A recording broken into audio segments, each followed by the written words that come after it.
if we're down and out and struggling, with relationship or the freaking business crashes and burns, we call each other. At my lowest time, if I called you, Ryan, said, I'm really struggling, brother, I'm not feeling really good about this, and I'm thinking about maybe that life's not worth living. The last thing you would do is beat me down and say you're a piece of shit. You'd say, no, bro, come on, you're doing amazing, my man. Do you realize all the freaking lives you're touching? Come on, my man. Now let's look at that lesson, how we talk to ourselves.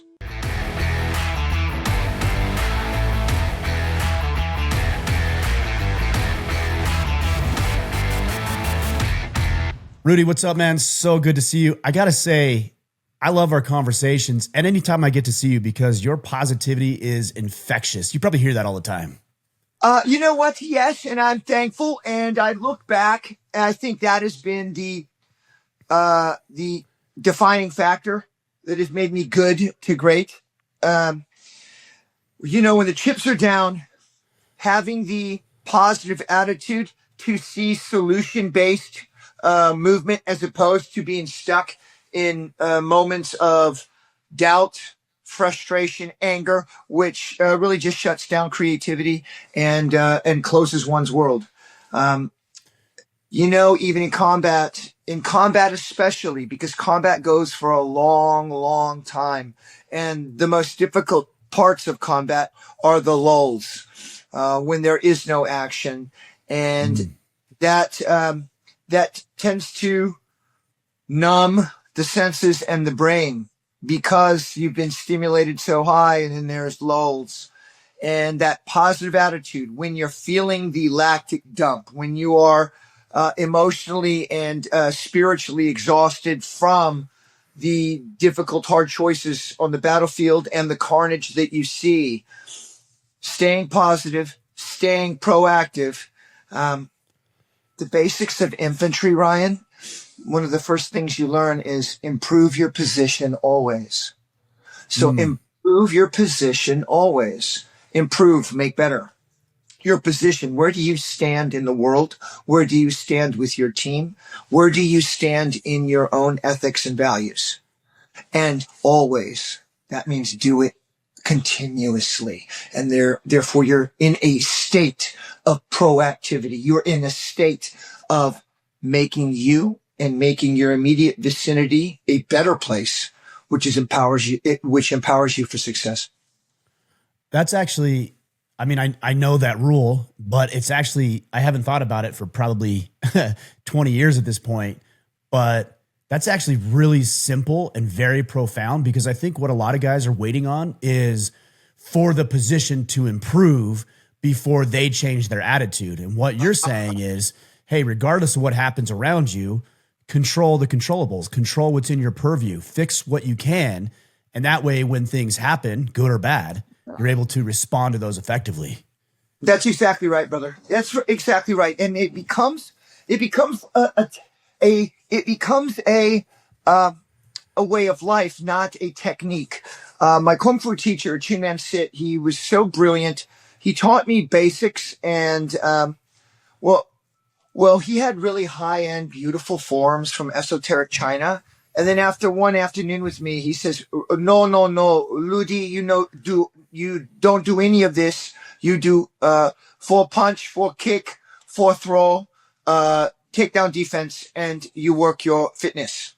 And I was like, man, I really wanted to learn the real Kung Fu. After years of doing that, that's the real Kung Fu. He was just so ahead of it. And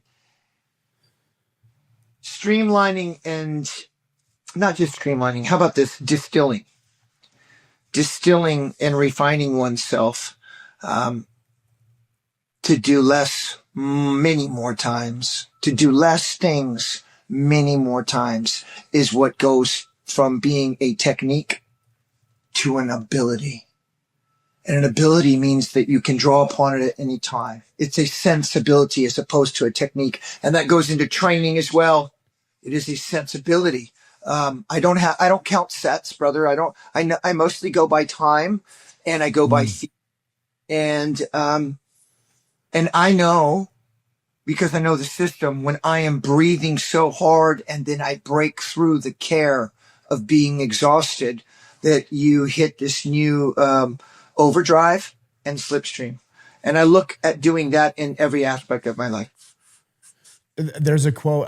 It sounds like a Bruce Lee quote. I don't know, but it sounds like I don't fear the man that's practiced 1,000 kicks one time. I fear the man who's practiced one kick 1,000 times. And that's what it sounds like you're saying. It is. It's that concept and sensibility put into practice, and most importantly, put into practice back to improve your position always. It's all action oriented, and that's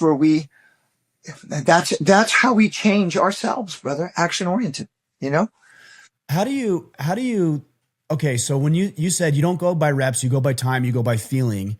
How do you not deceive yourself? Because I do. I'm like, I'm hurt or I'm tired. Yesterday's session, I have an online community. I have 65-year-old grandmas to recon veterans to super badass construction workers who are 10 or 15 years younger than me. I've got twin sisters who are both drummers and have never been in training before. I've got a wide swath of students and true believers, I call them.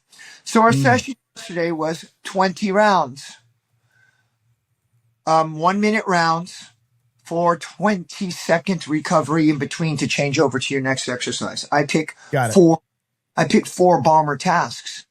My first task is mountain climber. Next task is push-up renegade row. Okay. Next task is floor press.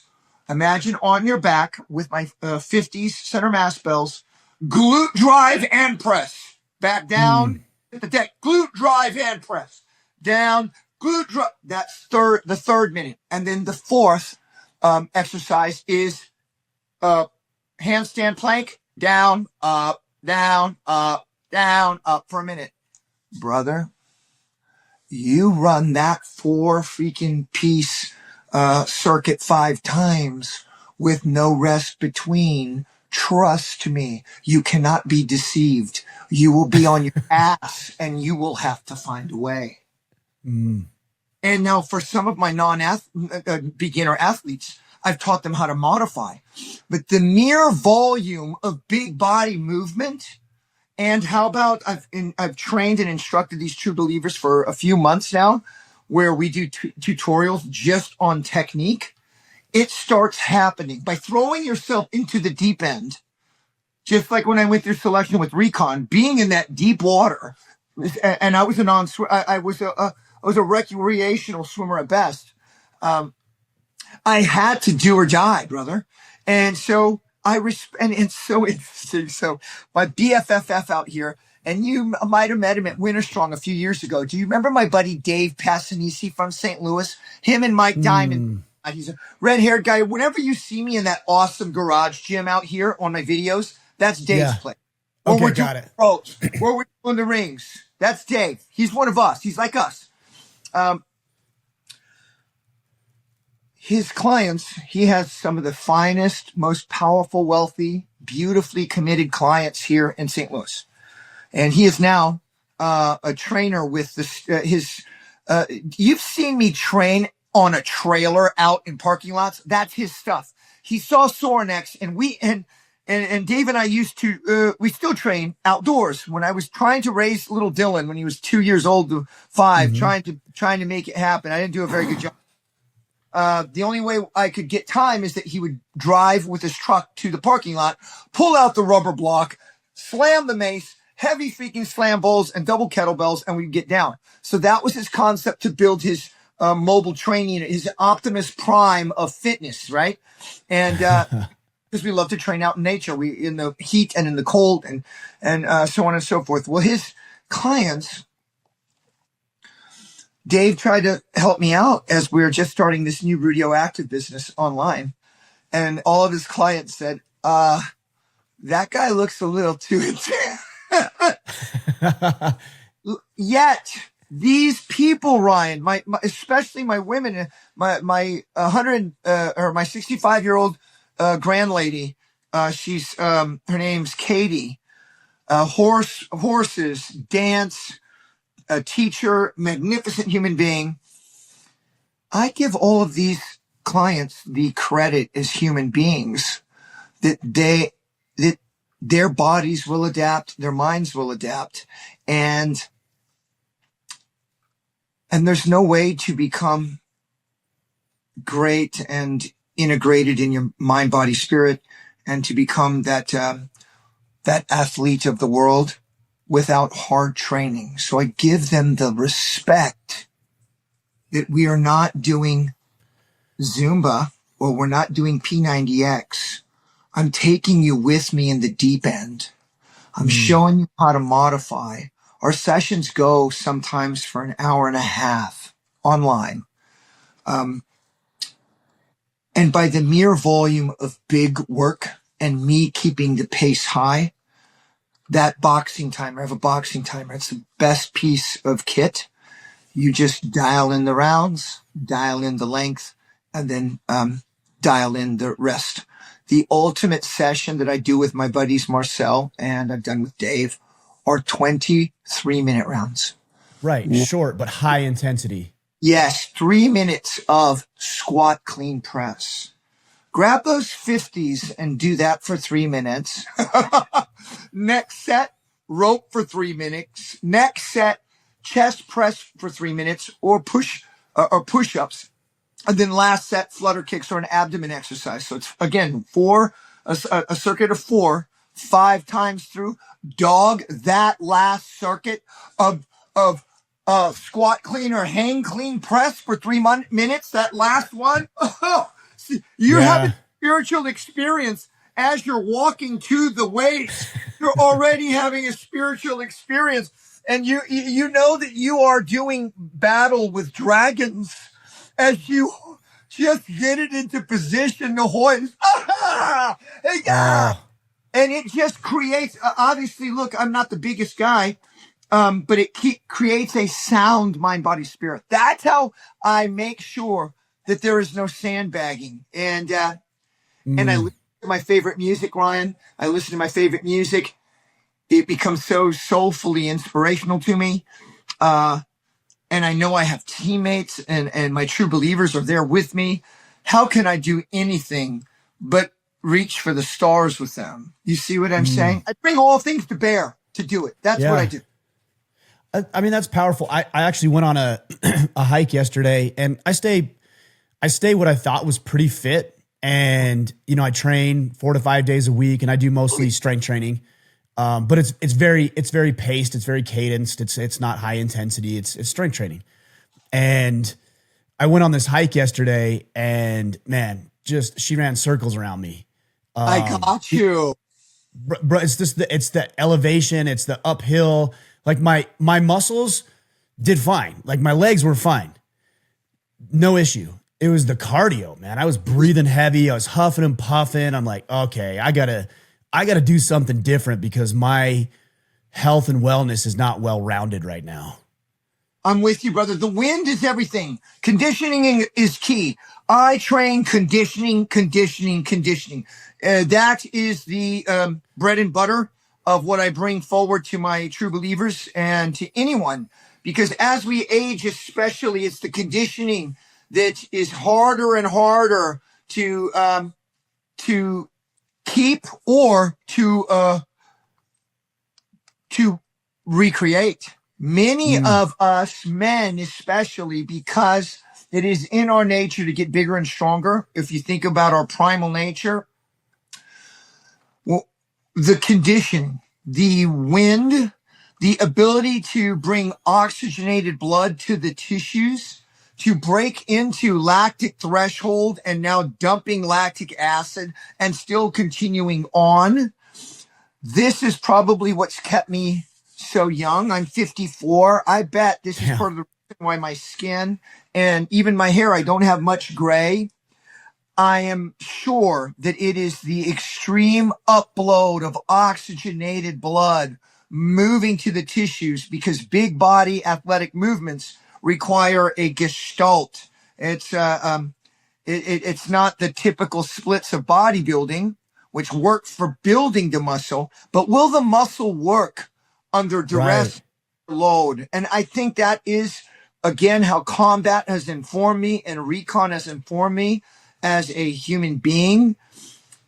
Under load, under stress, the standard with the heart hammering is still being positive and looking outward as opposed to falling inward with your own pain. So that's why everything I do is fitness oriented, not necessarily hypertrophy, even though, brother, I'm keeping my muscle. Yeah, you look great for sure. Oh, yeah, brother. This is, I'm getting older now, so my metabolism's finally slowed down a little bit. So I'm no longer 3% body fat. I'm 5%. You know what I'm saying? So I've got. That's horrible. That sucks.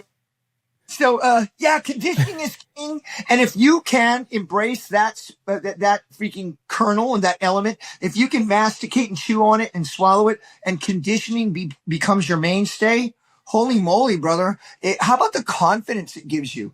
Because, my work I do with special forces and SAS, I'm living in the field in hard combat conditions, running course, leading course with Heisman Trophy winners that are 32 years old. 35 years. 20 years you're younger. Yeah, exactly. And I've got to lead from the front, and it's not the muscles or, it's not my heavy bench or heavy squat that's getting me over. It's the wind. It's the wind. Have you ever you've seen the movie The Guardian with Kevin Costner? Oh, yes. So there's this big, muscle head, and I'm not trying to be insulting by any means, because guys who are big, I look at them like that takes discipline. But he throws this guy who's, the big muscle head, he's got all the muscles, and he throws him in the pool, and he's like, all right, tread water for the next 5 hours or whatever. And the guy selects out, and Kevin Costner says something along the lines of, muscle doesn't float. And I've thought that about myself, especially as I get a little older. I'm 44, and I'm like, okay, what is the goal? Is it to look big, or is it to be healthy? And I think a lot of people get their goals wrong because we focus purely on the aesthetic, which is ironic because I imagine the aesthetic comes as a result of being actually healthy. Yes, brother. Yes, brother. Check this out.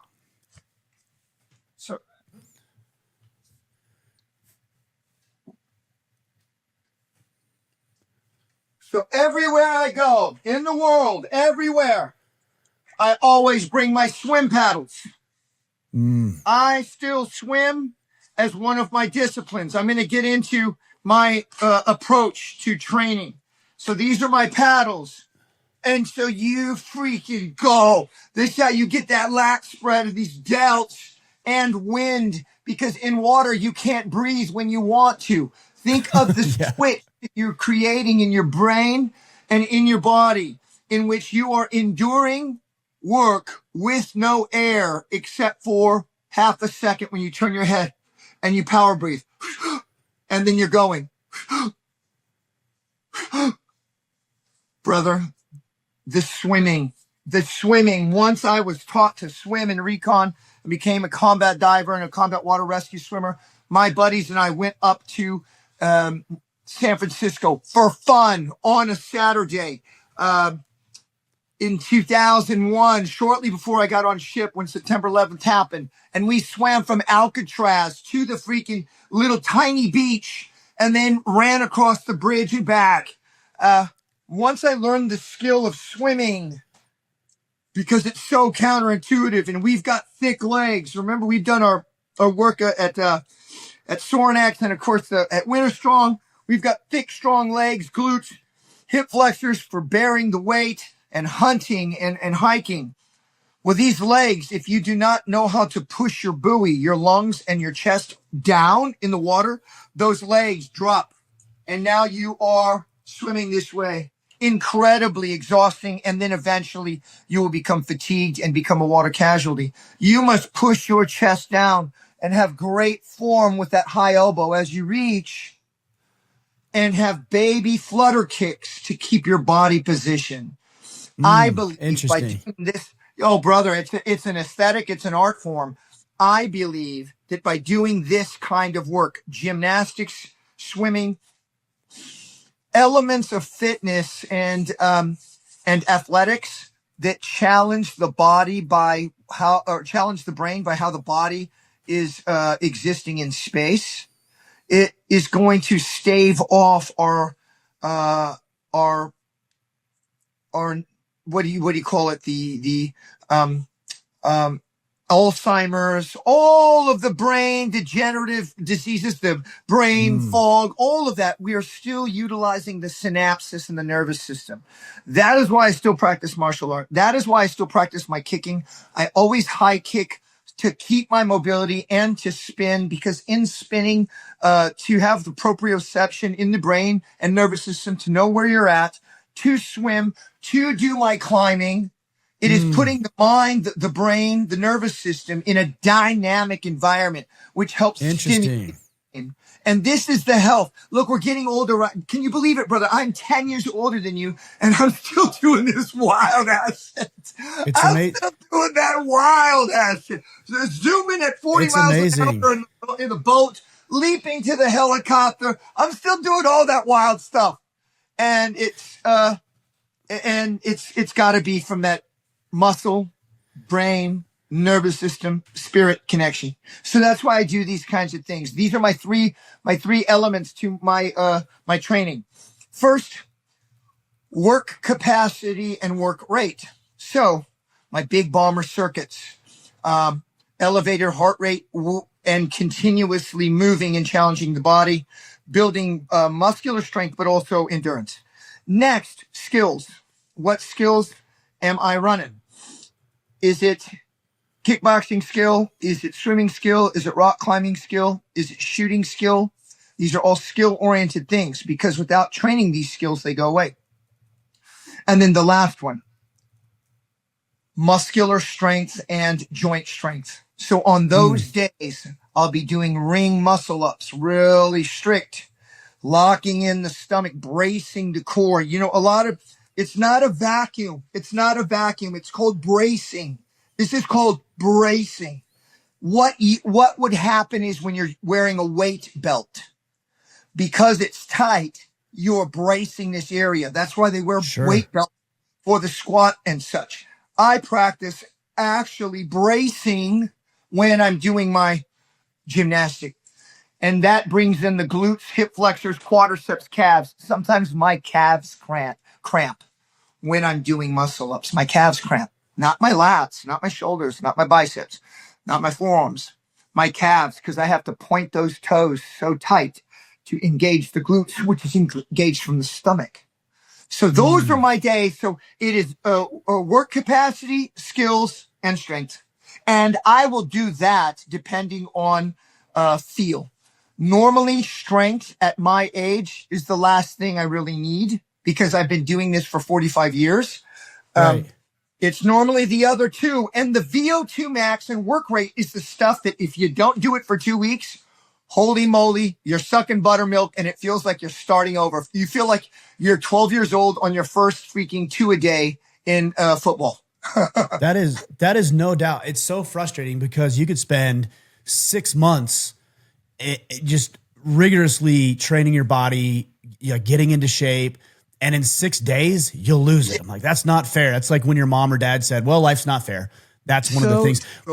But it's fascinating. I'd never heard anybody talk about the idea of your position in space. I think about, I've got 4 kids. And so my youngest, he's almost 10. He and I will go out and jump on the trampoline. And it's like, okay, like, do you know how to, like, do you know where you are? Do you have control of your body? And the other thing, I had this experience, Rudy, I went skydiving last year for the first time. Isn't it rad? I have mixed reviews because I was a little terrified, and it was a good experience, no doubt, but I was a little terrified. And I told the guy, I was like, hey, look, I probably am never going to do this again. So I want to do front flips. Like when we jump, like I want to do front flips off the plane. He's like, are you serious? I'm like, yeah, because I'm never going to do this again. Yes. And he's like, okay, here's what you do. And he told me, and it was a tandem thing. He told me, and I said, well, how do I know when I'm up or down? And he was like, what do you mean? I'm like, how do I know? He's like, what do you mean? I'm like, I don't know if I'm up or down. He's like, you'll know. I'm like, will I? And he's like, just spread your arms and legs out and your body will right itself. That's right. And I was like, okay. And so I did the flip, and we did, I think, 2 or 3 somersaults out of the plane. And sure enough, spread my legs, spread my arms, and the body righted itself. And it kind of reminds me of what you're talking about. Like, Yes. do you know where your body is at all times? Yes. This, somebody who has been more intellectually and cerebrally engaged with this concept and putting it forward in his training always has been Pat McNamara. Oh, yeah. Pat and I have a lot in common. I feel like I am growing in his footsteps, and we found these things by naturally, by the ambient environment of being a warrior. It requires so much from you. You need to do hand-to-hand martial art. And first, that means the brain, the body, and the nervous system must be capable. Then after martial art, you are manipulating weapons like it becomes the martial art through the weapon and the will. We're both combat divers and combat paratroopers. And when we're doing our immense underwater work or helocasting at a height from the bird in the cover of darkness, when you hit that water, and remember, we're always so heavily laden. Mm-hmm. We are asking of our entire system. We're asking everything from it. And that proprioception, understanding where your body and your mind is in space. I believe as we get old, it is the battlefield of old age that we're going to be fighting the most. The battlefield, arthritis, the battlefield against brain malaise, the battlefield against loss of bone and muscle. And I believe that's the enemy that we fight through this very compound gestalt approach of Vesuvius Man. I mean, I'm thinking about it right now. It's just give me an idea. Vesuvius Man, remember? Vesuvius Man. Notice it's in a circle, and how the body is balanced through the circle. I've got a really interesting experience when I went to Sparta. I was in Sparta to run and teach this high-end Spartan race. It's called Agolge. So it's a spiritual. I've done it. Yo, you've done it. Okay. I've done it. I ran one. I was one of the instructors in Sparta. So I went to Sparta early to set up course. And Joe DeSania organized me to link up with the curator and museum director of the Sparta and Spartan Museum. We're looking at sculpture, we're looking at weapons, and I'm fascinated by history because we're living in it. It's something really, really beautiful and something that is a living thing. It's history. And so I'm talking with the curator, Old Greek, and I talked about the physique that is built through task. And through task, the physique is built in balance through task. And he said, well, the word fitness is a Greek word and a Greek concept. Look at the Doric column. Look how it's engineered perfectly to hold up 20 times its weight. The engineering of the Doric column. Look at mankind. When we in ancient Greece prepared our children for life, they did gymnastics, wrestling, and weight training, resistance training. We were so in love with the beauty that was created that we developed our approach to looking at you if you are sound as a warrior or as an athlete is that your forearms, your arms, neck, calves, proportion is as symmetrical and proportioned as the engineering of a Doric column.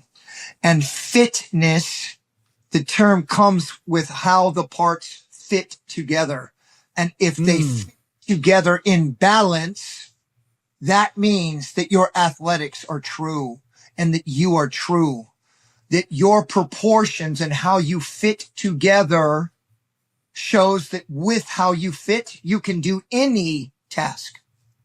How interesting. Fitness, how the parts fit together.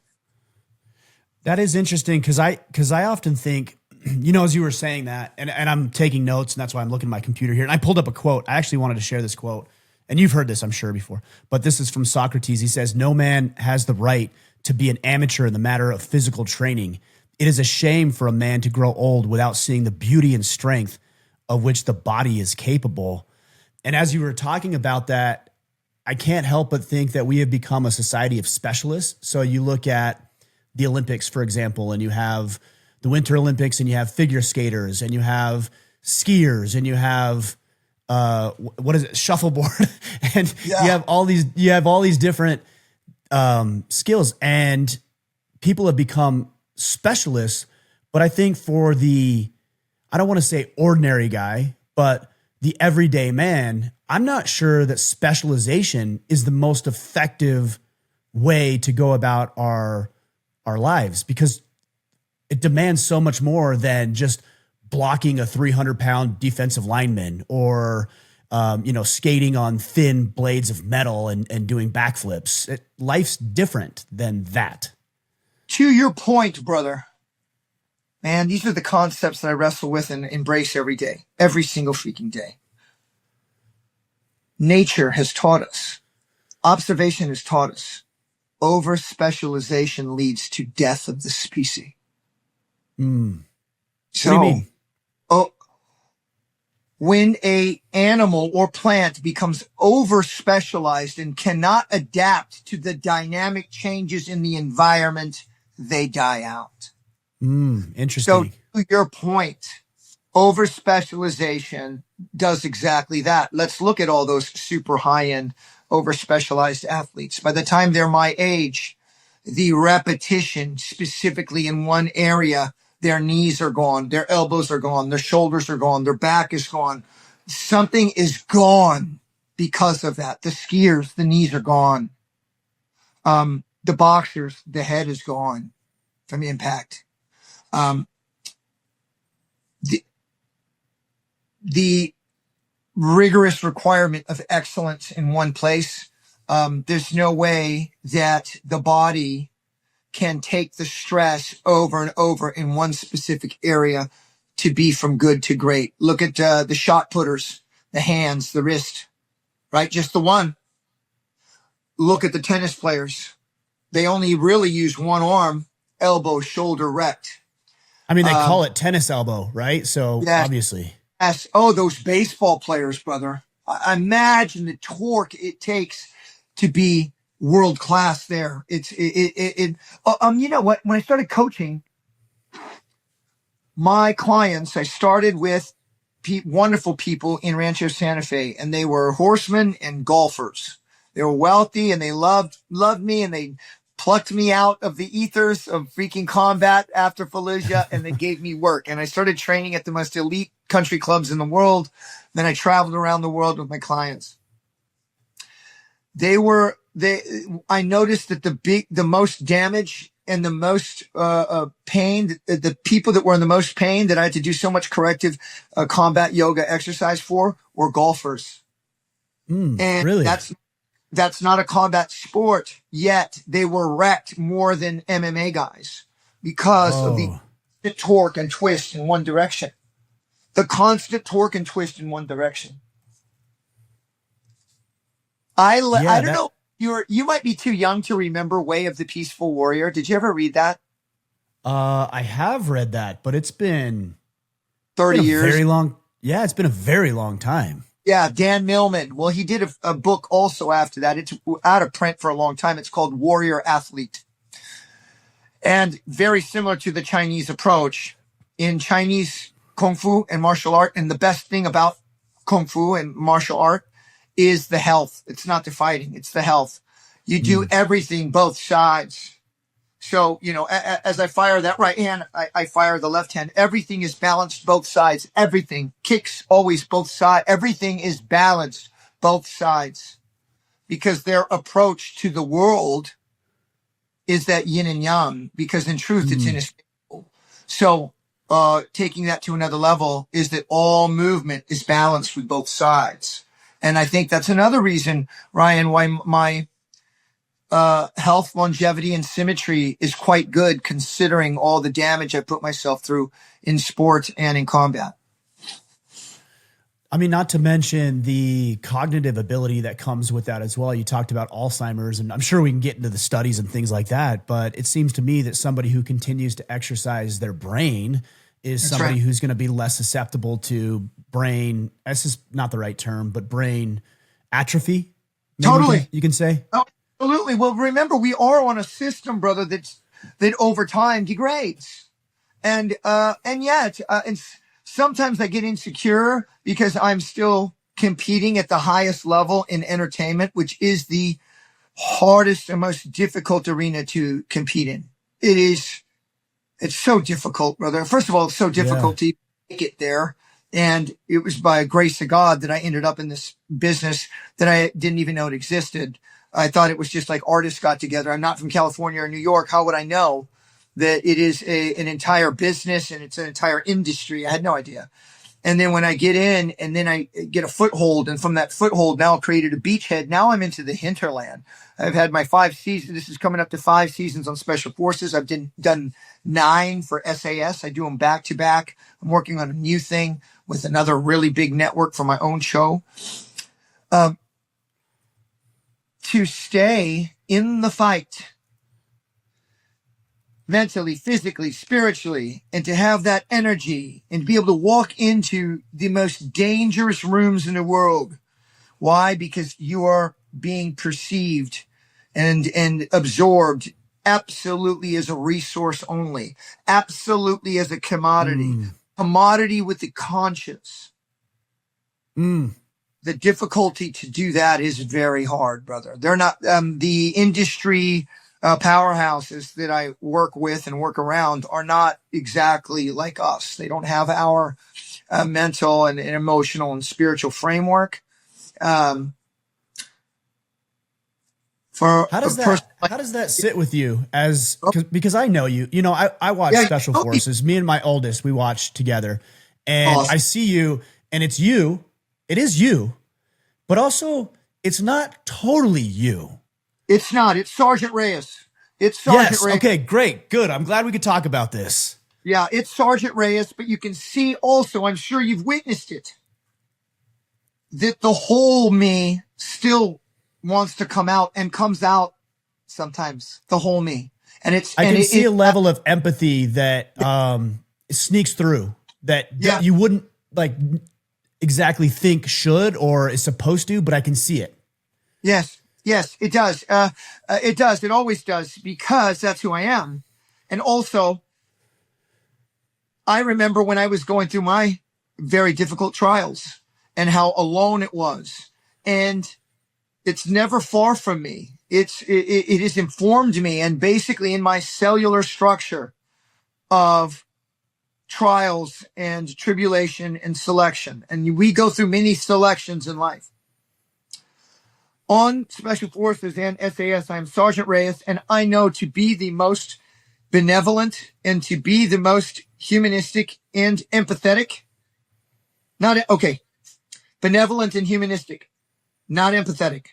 To be the most benevolent and humanistic, I must forge these recruits on a hard anvil, because only through the hard anvil and stakes and punishing after effects for anything done less than excellent, that's the only way they will grow. That's the only way that they will grow. And all of the recruits of all the seasons that I've done, they all stay in touch with me, and they've all been changed for the better. So on Special Forces, I am Sergeant Reyes. And sometimes the world doesn't get to see the full me, and that's okay, because that's what I'm going to be doing in my new program. The world will see a little bit more of the whole Rudy Reyes, because that's who I am. I'm a whole human being. And that's who people are drawn to. That's what I'm drawn to. Thanks, bro. But you're exactly right. You can see it's a hard anvil that I'm beating the steel of these human beings on. And still yet amongst the four of us, I still innately am loving and compassionate. Innately. I actually see it in all of the instructors. I do, and maybe I look at it a little differently, but I see it. They're badass. You're all badasses. There's we can't question that.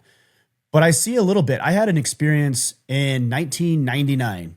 I was in basic training with two of my buddies from high school, and I don't remember his name, but it was a drill sergeant, and he was a hard ass, man. He was hard on us. He was tough on. He wasn't unreasonable. He wasn't unnecessarily a dick or anything, but he was tough on us.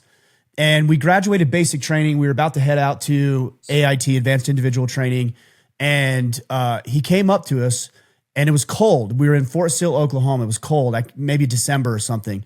And I remember this vividly. He came up to us, and he took his glove off, and he extended his hand, which is not a thing where, drill sergeants shake hands with privates.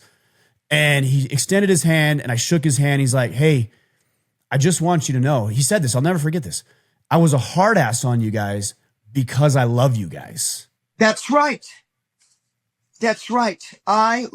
You're exactly correct. One of my teammates in Recon who's so ridiculously belligerent and just the biggest asshole in the world, also because he's the most loving person too. He says, "Wow, you have the ultimate job. You get to make supermodels and actors and athletes cry. You're thrashing people and humiliating them. Oh, you must be so happy. Humiliating the elite American elite bullshit culture of Instagram and movies and sport." And I said, "Actually, I see it completely differently. I respect each and every one of these people so much because they did not go through, Ryan, our indoctrination. We willingly gave up ourselves to be indoctrinated and sacrificed our individuality to go and give ourselves to a larger meta narrative called the military. These people don't have any of that. And to jump into the freaking field and in combat conditions with us doing real tasks, they're so frightened and they're so overwhelmed. I respect them all so much for in their 30s or 40s, or sometimes like Carrie Hart, 50 years old, to trust me to be in my hand, to follow me through the darkness, through the caverns, through the soul, because they're going to have that moment of truth through this course. I find it a beautiful and respectful experience. Also knowing that these are key leaders in their realms and millions upon millions follow these people, that the change is transformational in them, and who they are now affecting is casting that net wider and wider like a quantum effect. It is now hitting a tipping point and it's touching so many people. So I take the work very seriously. It's a massive honor that of all American magnificent fighting men and women, that they chose me to represent America in a global course.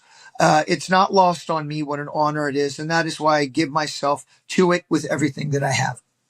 Well, I mean, I got to say, obviously we're friends and we've got history and experience, but as somebody who watches what you do, you're a great representative. And I hope you know that. And I want to tell you that because when I see you do that, I'm like, man, that is the guy right there. Like, that is the guy. The one that stands out to me is Mike Piazza. I grew up watching him play baseball as a kid, and he was like my hero. And then to watch him on Special Forces, right? Yeah, Special Forces. Man, I loved it. You take he's not an ordinary guy. Like, he's an elite level athlete. He's one of the greatest of all time. Go through that struggle, put himself in an uncomfortable situation.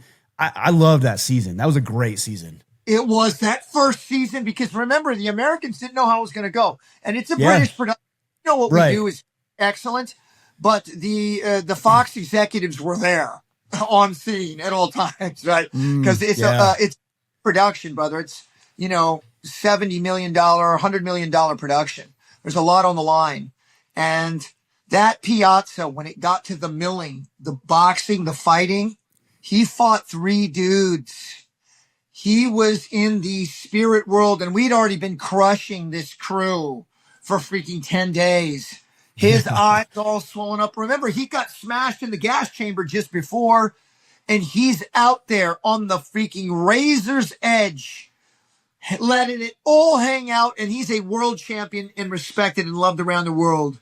And he had the grace and the guts to do that so that his kids could watch and see him as the warrior and apex and courageous man that he is, not just teddy bear father at home.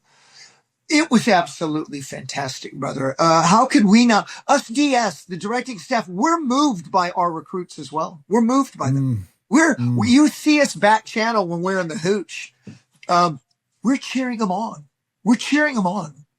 They don't see that, but amongst each other, when we're doing our hot wash and our prayers, every night, you remember, we're always in, the prayer room with the photographs up top. And then we go down the line, each DS for each recruit and what they've accomplished, what they've done amazing, what they're vulnerable, to. And then we collectively decide who we're going to bring in for tactical questioning. Sometimes it's a chuck up to get them fired up and back into the field. Other times we see excellence dormant in them and we want to drive harder on them. We want the best for these recruits. I think that's why Special Forces is really, really resonating through the country and the world, is that it is actually a human revelation and human development show masquerading as, on the surface, a military selection. It really is about human development and our connection as human beings. Because look at how many people connect to these superstars in their realms, in their fields. And now they are forever changed in a positive way. Mike Piazza has come to Force Blue. Billy Billingham comes out to Force Blue, my veteran nonprofit rebuilding coral reefs and doing ocean conservation with combat divers and amphib warriors. It's been really, really something special. Carrie Hart and that Brody Jenner and I are still very close. I'll tell you what, Ryan, that Brody Jenner, he would have been a fine soldier, sailor, airman, or Marine. He's 42 years old. He looked like he was 25. Everything he succeeded, he shared the praise amongst the cohort, amongst the squad. Anytime he failed, he took all the responsibility himself. That young man was an inspiration to me. It was an inspiration to train that young man. And no wonder he's made such an asset to he's made such an asset of himself to his family, to his business, to his community. Really special guy. I say the same thing about Mr. Carey Hart as well. Those two always stand out in my mind, as well as Piazza, as well as Amendola. And then let's not even get started on how absolutely tough, what grit and graft the women put out on that course. No doubt. No doubt. Yes. I mean, I've seen some women on the show and I'm like, oh, okay, we'll see how this goes. And then I'm like, okay, like, I'm actually impressed. These are some pretty tough women. Like, I'm actually really impressed. Yeah, that little Sean Johnson on this last season. Brother, she's only 4'10". She's not even 5'10", 5 foot. And that stoic Olympian gold medalist brought to bear such toughness, warrior energy, and, as the Brits say, the get on with it attitude. It was just impressive to see. No wonder she's a world champion many times over, an Olympic champion. Also, strangely and wonderfully, that tough Italian American from Jersey, Gia Giudice. She was the child that grew up in Real Housewives of New Jersey. This kid, her dad has gone to prison. She raised her little, sister, when dad was in prison and mom was struggling. She was 24 years old, I think. And we thought she was vulnerable every day. That today this is the last day for her. But instead, she continued to get stronger mentally. This was an opportunity, being away from her mother, being away from the environment in New Jersey. and really just being in the moment and being present for the first time for herself. And her metamorphosis has been magnificent to see. Really amazing. You know, Rudy, one of the things that you said a minute ago was when you would bring people in for, I can't remember the exact term you used, but let's just say evaluation, tactical questioning. You said sometimes it was to draw something out of them. Sometimes it was to push them or let them see something that they maybe didn't necessarily see in themselves. How do you, let me back up for just a second. A lot of the men listening to this podcast and who are tapped into what we're doing here are trying to lead effectively, whether it's in the walls of their home or the boardroom or out in their communities and politics. They're trying to lead well. How do you decipher what I'll call them your people. So those people are under your care. So those are your people. You know, my family, they're under my care. So they're my people. How do you decipher what they need in the moment to get them back in the game and get their head right? I always revert to the pillars that have held true to me to go forward. And its purpose, connection to a higher cause, and it must bring in the God element. It is also disillusionment with self precedes enlightenment. The only way to be disillusioned of yourself is to push beyond your physical capacity. Now, your identity, even though this is happening subconsciously, your identity no longer is your physical self. And if you've moved beyond your physical self, being present under this kind of dynamic condition and still expected to execute and perform, that is subconsciously breaking down the shells and the roles that we think we are, that actually, as my acting coach said, is just a freaking plate in front of you. Your mask in front of you. Nobody in movies and nobody in TV is interested in looking at your mask. This doesn't sell. Why? Because it's not true. Subconsciously, we are very savvy observers, human beings. This is a mask. If you are throwing yourself deep into the fray, the disillusionment with self precedes enlightenment, and that becomes a practice.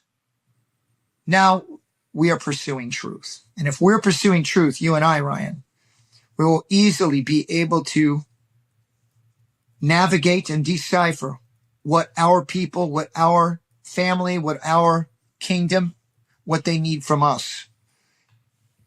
In general, what I observe to be true is that we must be physically, mentally, and spiritually strong, character-driven stuff.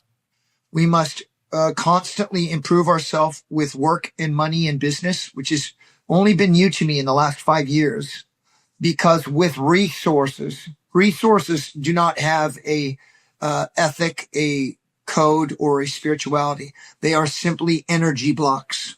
It's amoral. That's all it is. Yep. It's amoral. It's how you deploy it. It is like Energon from the Transformers. We need Energon to be powerful in our lives. And when we are powerful in our lives, we are reflecting values to our kids, to our wife, to our community, to our brothers. We're reflecting values because we're truly living it. And this is gone. We know people. You and I know people, even in the sport and strength world, that this is who they are. They've got the mask in front. Whether the mask is the body, whether the mask is the championship trophies, but it's a mask, and they don't exactly resonate with us. Look at our Bosco Brotherhood, and look at Bert and our crew there, and the Woodskis, and the Jen Wiederstroms, and the Gunnar Petersons. What makes us all seek to find each other every year is because those people, they do not have the Brandon Lilly. He threw away his mask from being the strongest man in the world. Brandon Lilly is so much more engaging, so much more beautiful. He wears colors now. When we remove the mask, brother, it's the bravest and most warrior thing to do. And it starts making effects in everything we do. That is what I would encourage our men to think about and to really, really, chew on and try to digest. We see it in our military community too. You know how sacred our military experience is to us. It's sacred. And in all of anthropological history, there's never been men like us that fall through the clouds from airplanes, that leave submarines underwater on the cover of darkness and with rebreathers move hard to the beaches, to see close air support. These things are the very latest sliver of all military history and culture, from Sumeria, from the Greeks, from the Romans, to the Knights, to Genghis. All of that, now we're at this level. It is a very sacred and mythological place that we're in. It means so much to us that we often cannot let go of the body armor that served us so well and has been so transformational for our hearts and minds, our souls. Many of us have witnessed so much death. Some of us have taken lives, and some of us have seen our brothers' lives expire. We've experienced things like our young warriors leaving widows and children. All the while, I've never been to a single funeral because I was always fighting out there. So I didn't go to funerals, and I've yet to go to the grave sites because I'm afraid that it will really, really affect me, because I like to think of my brothers still alive because I still talk to them in my dreams, and I have their totems and pictures everywhere. It is difficult for us to take off that military t-shirt, or, sometimes we conduct ourselves layered in the body armor of this sacred time in our lives, both beautiful and profane. Both beautiful and profane. We're getting older, gentlemen. Of course, we've still got to know how to fight. We still got to know how to shoot. We still have to make ourselves warrior, strong. We still must have endurance. However, some of the most, possibly the bravest thing that we can do now, the bravest, most warrior, most on the freaking razor's edge thing we can do, is open up our hearts and choose to expand a little bit our consciousness and our way of thinking, to listen to what our family needs, and we make changes. We make changes. That it's I was stuck. I would have changed for a while. I was so upset and angry and saddened after my service, because I couldn't, when I saw the vehicles being driven in Iraq, our vehicles being driven in Iraq by ISIS, I had a fracture in my heart and in my soul, because the greatest thing I'd ever done is be a Recon Marine. And that service now, as I'm looking at it, I won every battle and I lost 2 wars, Afghanistan and Iraq. I was very low because I still had my armor on, and that's all I thought I was. When after I lost my son and I was in a really bad way, and you all first got me at Bosco Brotherhood and at Sorinex, that was my very beginning of me coming back. I dropped the mask. I dropped the armor, threw myself back into service with Force Blue, got clean, got sober, which was really hard to do. And then poured into being the most wholesome person I can be. And then strangely, of course, my career came back bigger than ever.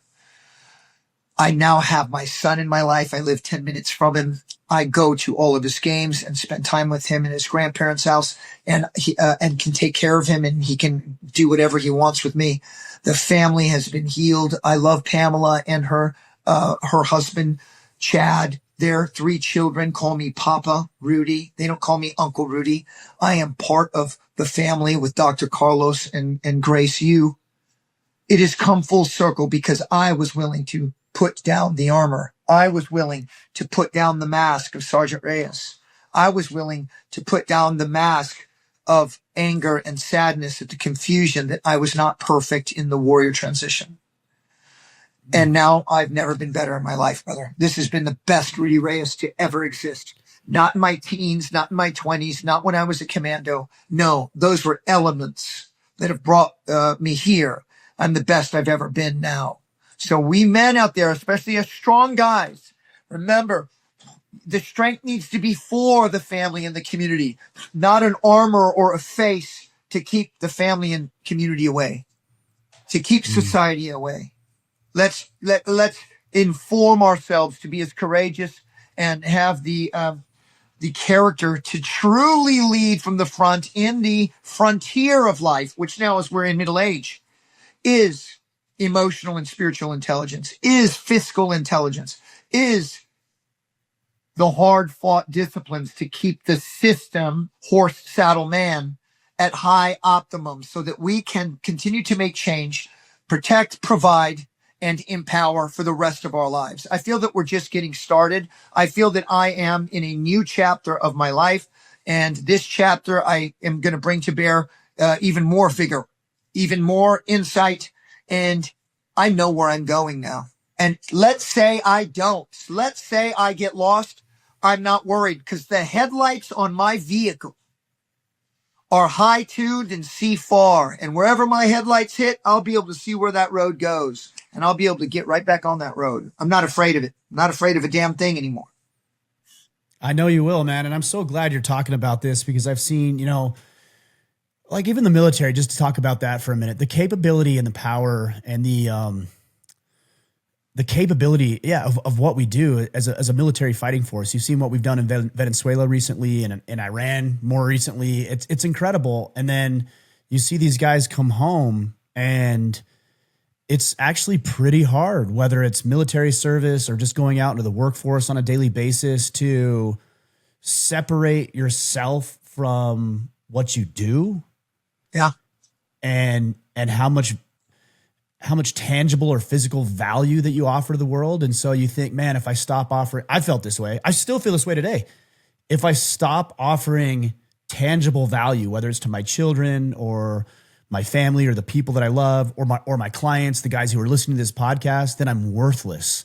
And I hate feeling like that, but it's a rough struggle, man.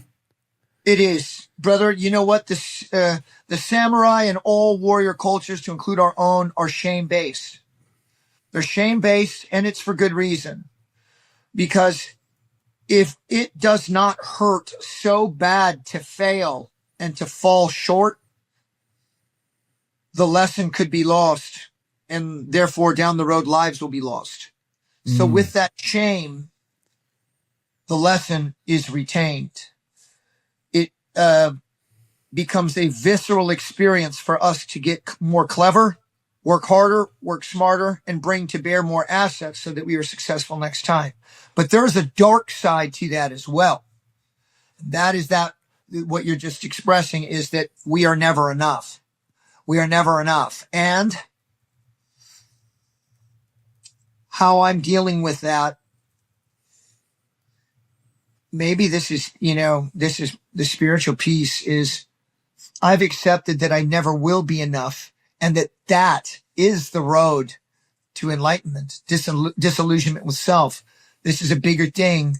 Maybe I believe that we will find, us knights and us kings, we will find that peace in heaven.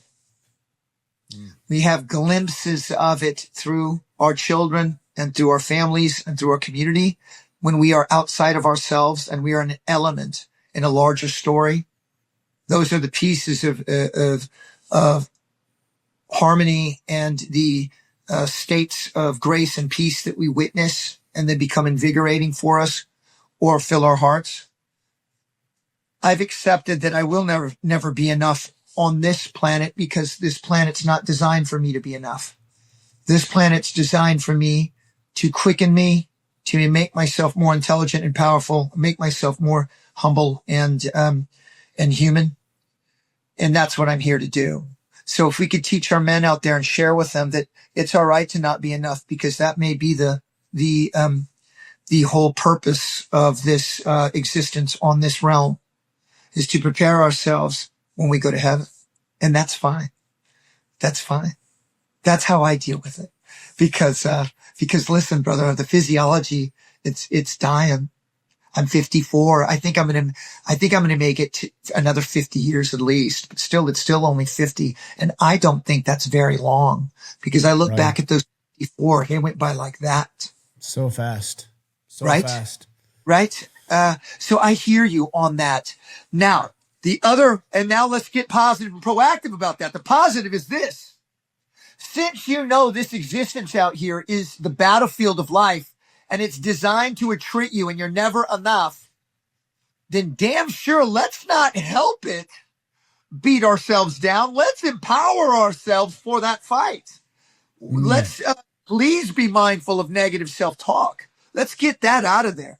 Ryan, if we're down and out and struggling, with relationship, or the freaking business crashes and burns, which is the hardest for us men, because we really are programmed at the cellular level to provide. Or we're injured, us athletes, when we get really injured, we get down. All our veterans that have lost identity and purpose out of the military, they get down. We call each other. At my lowest time, if I called you, Ryan, said, I'm really struggling, brother, I'm not feeling really good about this, and I'm thinking about maybe that life's not worth living, the last thing you would do is beat me down and say you're a piece of shit. You'd say, no, bro, come on, you're doing amazing, my man. Do you realize all the freaking lives you're touching? Come on, my man. Now let's look at that lesson, how we talk to ourselves. Why the hell do we look in the mirror and say, you shitbag, you're not worth a damn thing? God, you used to be somebody and now you're nothing. Wow, look at you. Look at you now. You should be embarrassed with yourself. Brother, we need to turn that around. We would never talk to each other like that when we're in need. Why do we talk to ourselves that way? That needs to change. I love it, man. I love it. Rudy, man, we could go forever. Tell me how to connect with you. Obviously you've got, Special Forces, SAS, you've got Force Blue coming up. You've sent me some videos. I'm like, this is amazing. This guy's amazing. Like, the stuff that you do is so cool. How do we connect with you and learn a little bit more about what you got going on, man? You know what? I've got a website that's got a little bio and some films on there, just rudyreyes.com. But really, I would say jump on Instagram. And mine is authentic. Mine's really just me, really going for it, because I care about my people, my community.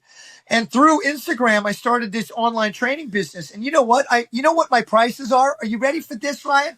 Online, live, training with me, freaking giving you the freaking warrior Shaolin, Spartan, and freaking paladin knight knowledge that I have built through life. I'm pouring it into you, and I'm training right with you in my living room. We're out in the field, because I've done counter-terror and counter-poaching, and because I've worked and fought in battlefields around the world, and I have seen true poverty, and I've seen children who look up to me. I started teaching at a Kenyan orphanage, their karate program, when I was there working, doing counter-terror and poaching.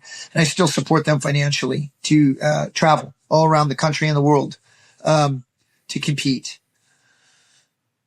I'm thinking about that 15-year-old Kenyan boy. He wants to take himself to the next level. Thinking about the kids in Mongolia who want to take themselves to the next level. The little girl in soon-to-be Kurdistan, that northern Iraqi girl that's 20 years old and wants to make herself stronger. And I'm thinking about that, they make $2,000 a year is that what they're making. So I charge 2 tiers, $10 a month. And then $40, you get even more interaction, me and you. But actually, the truth, I just pour into everybody. $10 a month. so that anybody and everybody, especially our veteran community too, that gains weight afterwards because they drink too much afterwards, because they're depressed afterwards, which I understand because I've been there, that they can access that freaking superpower radioactive, which by the way, I don't own. It's coming from God, and it's coming from God, brother. I didn't get to, God said, Rudy, you're going to be born in America. I tell you, if I was not born in America, I would not be the man standing before you. The United States of America has given me every asset in the world. So you get on my radioactive through IG. It's $10 a month. And I inform you with bands, with weights, with body weight, and most importantly, an inspiration that you individually, for stepping into the dojo, stepping into the freaking warrior class, you yourself are a brave, badass, to be respected warrior. And I'm very proud of this. And it's not about the money. I make a little bit of money, which helps for the kids, but it's really about the impact. It's not the money, it's the impact. And for that reason, that's why I'm doing these bigger things now where the money is coming in even stronger. It's interesting. Focusing on being in one's word and one's spirit and showing up into every environment as your very best becomes a value that we could have never imagined just on our own. It's just it's the parable of the talents in work. You know, it's like you go out and you hide and you shelter all your talents and you wallow in your own self-pity, then you're not going to be blessed with anything because there's nothing to magnify there. But if you go out and spread who you are and share your light and share your experiences for the betterment of people, then God will gift you with everything that you need to do more of that. That's right, brother, because he damn sure has gifted us with those hard times. Yeah, absolutely. Plentiful on the hard times. Yeah, brother, those hard times galvanize us. And now look, we're in our middle age and we're still fired up and excited and sharing. Remember when we were little kids, there were very few men like us that could share because the burden of manhood was so intense. They barely had anything left to share. And here we are at this frontier. It's incredible. Yeah, man. Well, we're going to sync everything up. Rudy, I love you, brother, man. I've really enjoyed our relationship and getting to know you and our interactions. We don't interact enough, but man, every time we do, I'm uplifted. I'm inspired. I know the guys will be as well, and I appreciate you.